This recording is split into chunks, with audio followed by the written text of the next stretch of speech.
I had never imagined that a simple vacation would turn into a nightmare I would never forget. It was supposed to be a peaceful 2-week trip, a chance to escape the daily grind and enjoy some time away from work, obligations, and responsibilities. I had packed my bags, locked the doors, and left the neighborhood knowing that everything would be exactly as I left it when I returned. My home was my sanctuary, my property carefully maintained over years of hard work, investment, and love. I had spent months renovating, fixing, and improving every corner of it, ensuring it was perfect both inside and out. I had even invested in a new garden, a small oasis that made the yard feel alive and vibrant, filled with flowers, plants, and decorative stones. Little did I know, all of that would be threatened in the most shocking way possible. As I traveled, my thoughts were light and my heart was calm.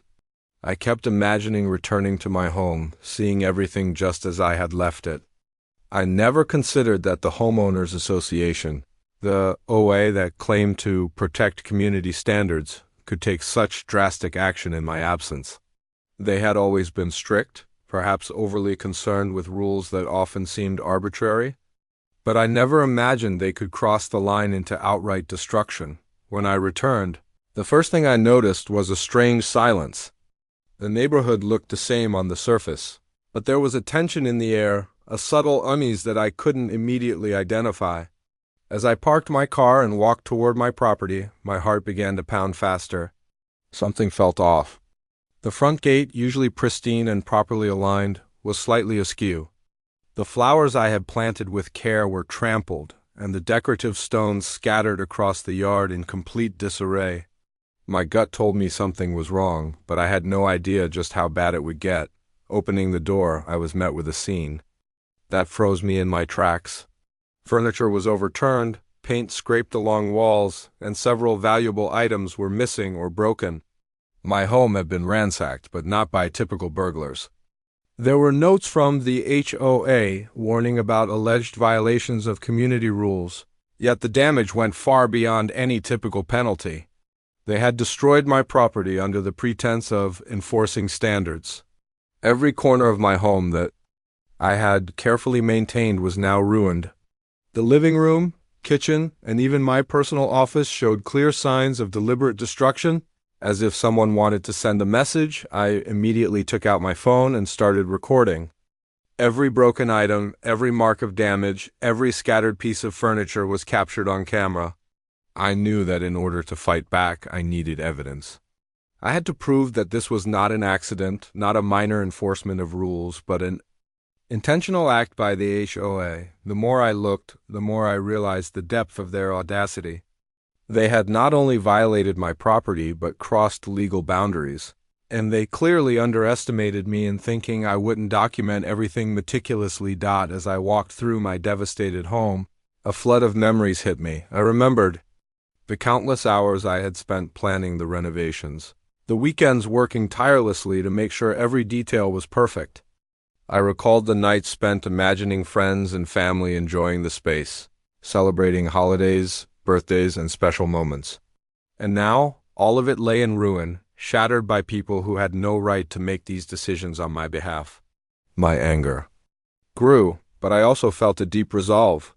They had acted without considering the consequences, and I knew I had the power to turn this situation around. I called a trusted friend, someone who had experience in legal matters and had always advised me on neighborhood disputes. As I narrated what I had found, they immediately recognized the severity of the situation. "This isn't just a minor HOA disagreement," they said. "They've crossed the line. You need to gather evidence, document everything, and prepare for a formal complaint. This could be a big case." Their words gave me hope and at the same time fueled my determination. I realized that the key to fighting back was not just anger but strategy. I needed proof that would be undeniable. Over the next few hours, I methodically documented everything.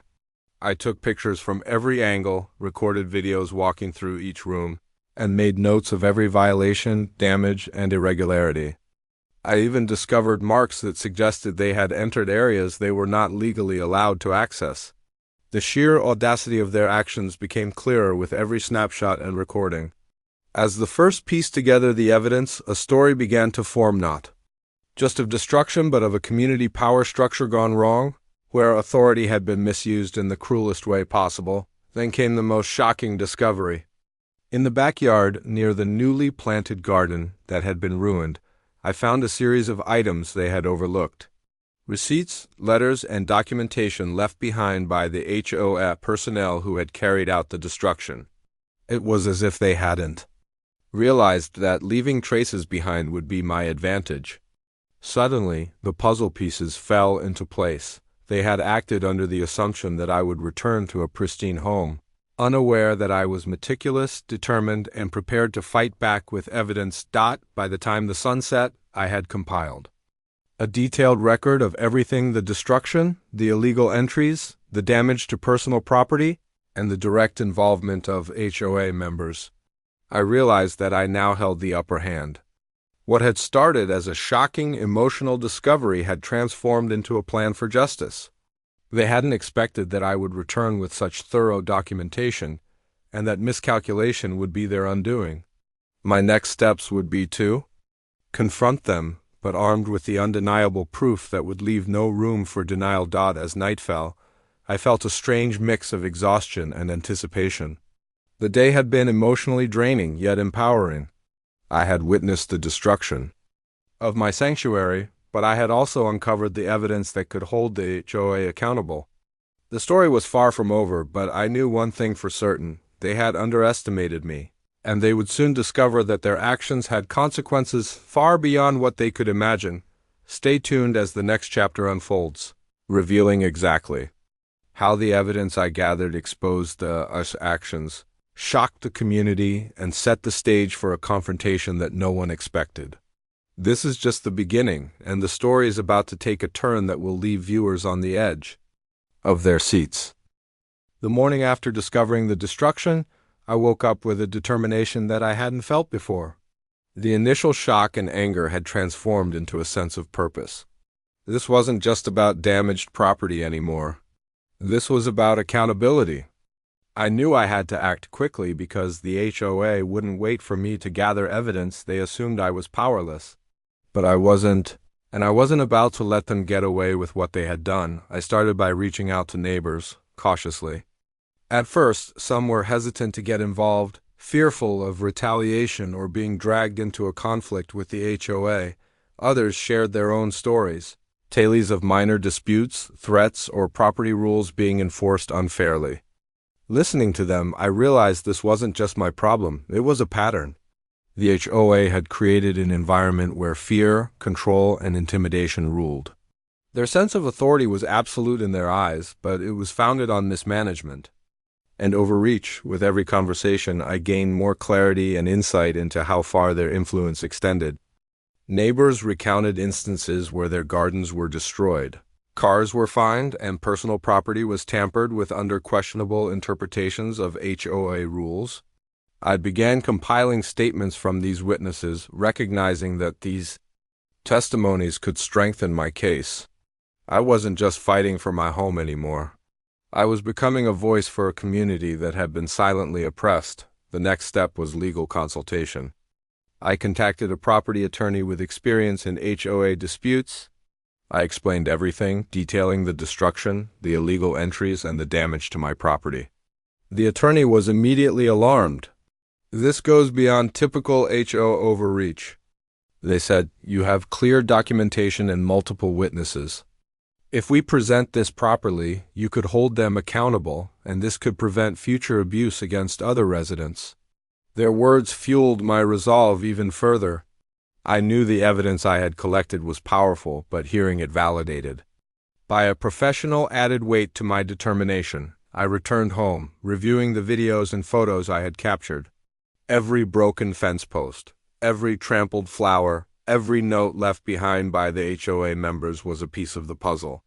The most shocking revelation was how sloppy their work had been: marks of unauthorized entry, fingerprints on personal items, and even surveillance footage from neighbors' homes that inadvertently caught the HOA personnel at work. It was a goldmine of proof that they had underestimated me completely.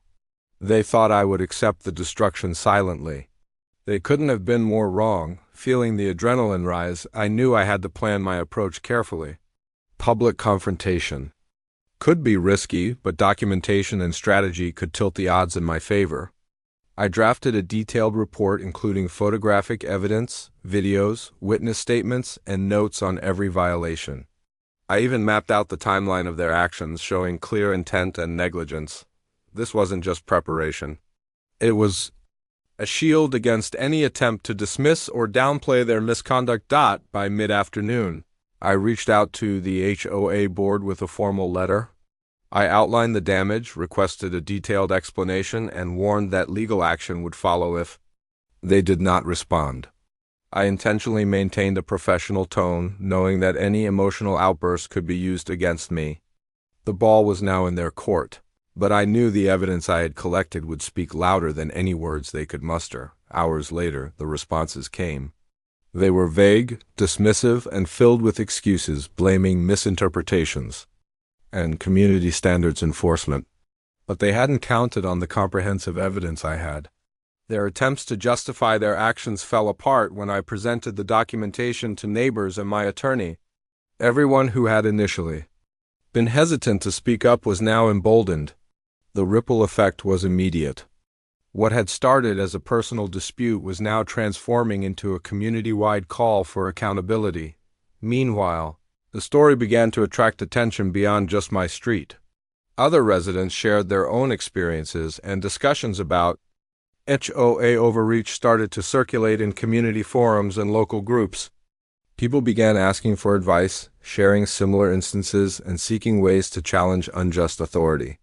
The momentum was building, and I realized that my case could become a catalyst for larger change. The HOA had assumed I would be isolated in my struggle, but instead, their actions had united a group of residents who were now demanding transparency, fairness, and respect for personal property. Even as I strategized, I couldn't ignore the emotional toll. Seeing my home in ruins was painful, but the support from neighbors and the knowledge that I had uncovered undeniable evidence gave me strength. Every discussion, every photo, every video was a step toward justice. And then came the pivotal moment, the confrontation. With attorney in tow and neighbors willing to testify, I scheduled a meeting with the HOA board. They didn't expect what I brought with me: folders of meticulously organized evidence, timelines, videos, and witness accounts. The meeting was tense. Initially, the board tried to downplay the destruction, dismissing it as minor and justified. But as I presented the evidence, room after room, corner after corner, showing the destruction and unauthorized entry, their confidence began to crack. Every witness statement corroborated my story, every photo reinforced the claim, and every video left them with no defense. They were unprepared for the depth of documentation I had brought. By the end of the meeting, it was clear the board had underestimated not just my resolve but also the power of evidence combined with community support. The discussions turned into negotiations, and they realized that their authority was not absolute. My home had been targeted, but the collective power of documentation, legal support, and community testimony meant that accountability was inevitable. The day concluded with a mix of relief and anticipation. I had taken the first major step in turning a nightmare into a triumph. The HOA had crossed a line, and I had exposed their actions with irrefutable evidence. But this was only the beginning. The next part of the story would reveal the aftermath, the consequences the board faced, and the final resolution that would send shockwaves throughout the community. The morning of the final showdown, I could feel the tension in the air. The HOA board had received copies of all my documentation, from the detailed timeline of their actions to the photographs and videos that clearly showed their overreach. I wasn't going in blind. I had the support of neighbors, my attorney, and now the weight of undeniable evidence on my side.